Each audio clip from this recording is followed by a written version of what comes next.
On a weekend that points to utter chaos if Seattle loses, this definitely counts as a must win scenario for the Seattle Seahawks this Halloween Sunday. Let's talk about it right here on Zach Talks Hawks.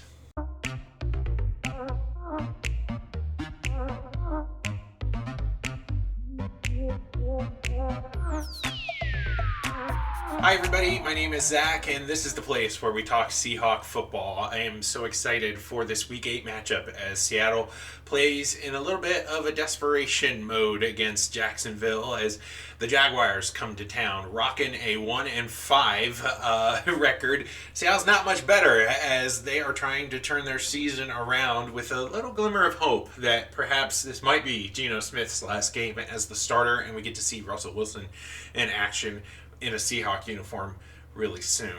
The storylines coming into this game can't be more overstated in terms of where these franchises are and where are they going in the future. Jacksonville's got Urban Meyer as they're trying to sort through. Is he really going to be the head coach for these guys in the future? They have Trevor Lawrence as he's starting to come into his own over these last few weeks.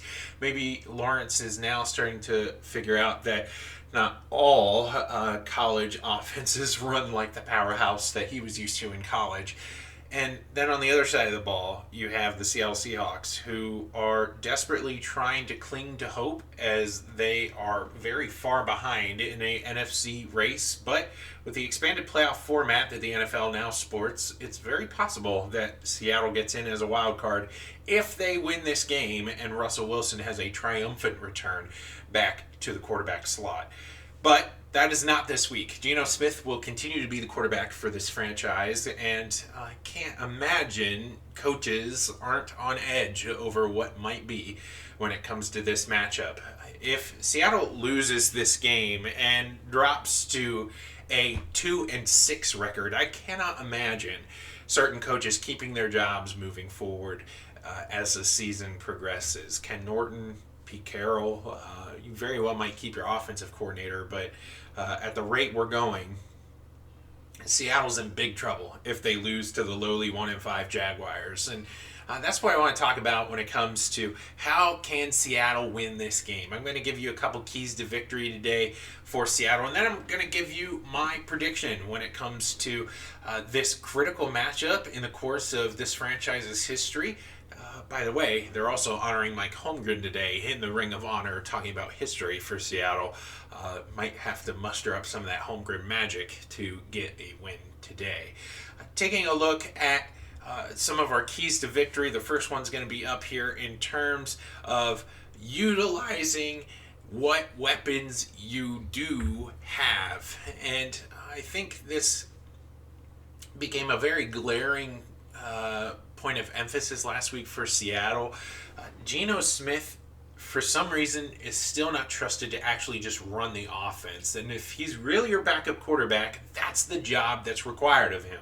Trust and him being able to go out there and show some freedom to make mistakes and to just try for one-on-one matchups and get the ball in your playmakers' hands. Alex Collins is questionable today. That's going to be a huge blow for Seattle if they cannot get him on the football field. But there are other playmakers on offense that Seattle just simply is not using, including the tight end positions. And then obviously the big topic last week was Metcalf and Lockett really not receiving a whole lot of action, if any, from Geno Smith consistently. And honestly, this is a big flaw when it comes to trying to defeat winnable teams. And I feel that this is going to be a game. Seattle can definitely win this game by 3 scores. And yet, if they don't utilize the talents that are on the field, right? Okay, you don't have Wilson. You don't have Carson. You don't have the Eskridge. There are guys on the offensive side that are extremely important. But let's not make a mistake here. This Jacksonville Jaguar team, they're not very good in terms of defending the pass.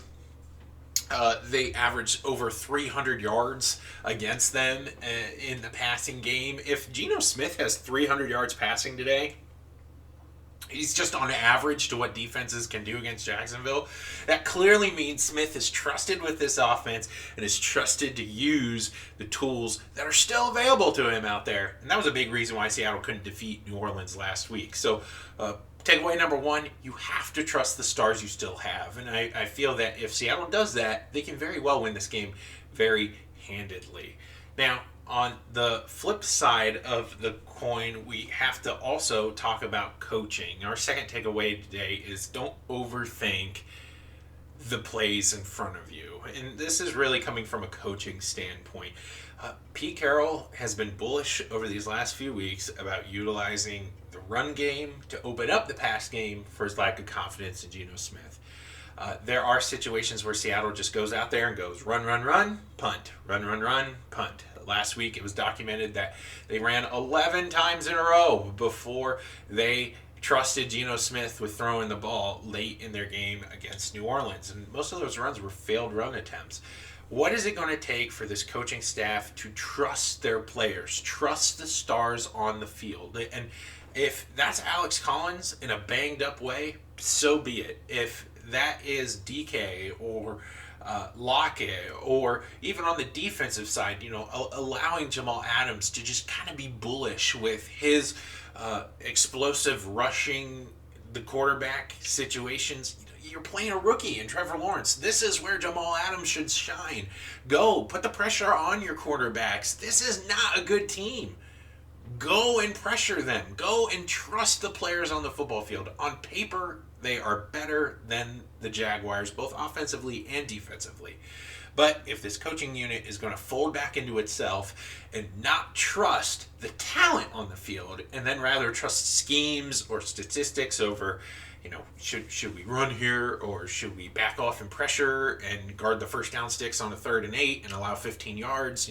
Those are the plays. Those are the schemes that get Seattle into so much trouble when playing teams, especially like Jacksonville. They keep things close. The away team gets hope, and then by the end of the contest, Seattle winds up a loser. And I really feel that when Seattle trusts the stars on the field and the coaching just doesn't overthink the scenarios put in front of them, you can have a really solid team. It's not going to be now a team that's going to walk out there and thump everybody they face. Certainly not, but they can certainly handily defeat the Jags in this game. And really, normally we have 3 keys to victory, but this week it's just going to boil down to trusting the stars and not overthinking coaching. And on paper, this is a game that should not be close. The strengths of Seattle's defense